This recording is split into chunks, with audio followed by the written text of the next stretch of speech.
here we go, we're in the workshop. So after having ridden both of my bikes, that's the camera, there it is. Having ridden both of my bikes back to back at Cadwell Park, it is obvious they're quite different. They feel like they handle the same, but the R has some really nasty characteristics. It head shakes a lot. So I'm trying to get to the bottom of it, why the 22 bike is spot on and the R is a bit of a struggle.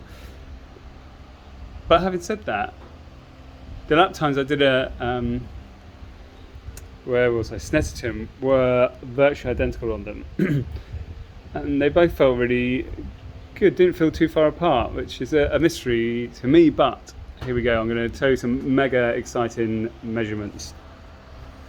So what I've done, I've had both the bikes on the old ride height tool, and what I did initially was I took a measurement from this bolt here to the top of the axle, which, you know, it's not perfect because you move the tape one side to another by a little bit and you gain or lose a millimetre. So the ride height tool,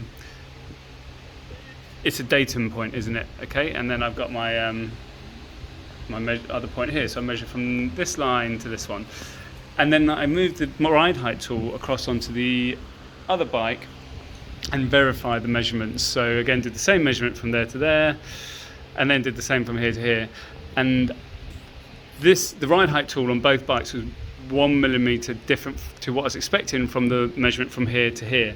So that says to me that the ride height tool is the same, because there is a slight difference in the mounting, in how they mount in here. I've got a little spacer in here which I can't have on the R because the swing arm pivot is adjustable, so it's different size. So anyway, verified that this tool can be thrown between the two bikes, and I found that the rear, this distance here on the R is 5 millimeters less, so the back of the bike is lower. And then when I measured from the bottom yoke about there to the spindle here, the front of the bike was 9 millimeters higher. So you got a 15 millimeter difference potentially, as I understand it, which could be completely wrong. 15 millimeter difference, which explains why when I'm getting on the gas, the front is flipping like this as the back's too low and the front's just not got enough weight on it. So we're going to chuck those changes in the bike for the next race and spin some laps on it and see how it all unfolds. Exciting stuff.